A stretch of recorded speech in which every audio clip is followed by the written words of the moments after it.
warahmatullahi wabarakatuh. Sampurasun, wilujeng enjing sadayana, Ibu Guru anu kusim kuring dipika hormat, serta rerencangan kelas 11 anu kusim kuring dipika cinta.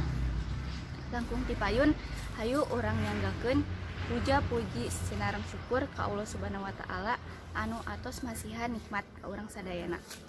Sholawat sinareng salam mugia nganteng ka junjunan alam Nabi Muhammad sallallahu alaihi wasallam.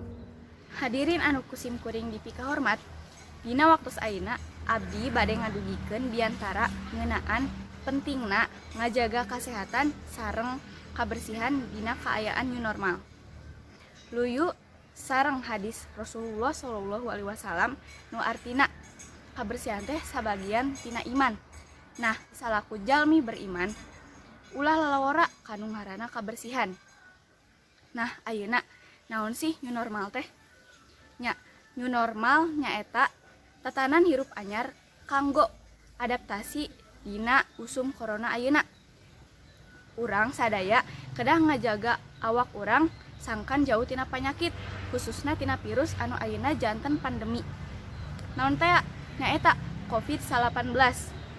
Nah, janten ayeuna pola hirup urang kedah dumasar kana protokol kesehatan. Naon wae tah? Nu kahiji, nganggo masker upami bade keluar. Anu kadua, tong hilap nyandak hand sanitizer. Anu katilu, ulah ngariung dina hiji tempat. Jeung anu kaopat, upami urang batuk atawa bersin, bahamna tutupan nganggo panangan. Nah, eta sadaya teh kedahna tos jadi pola hidup urang sadidinten nya.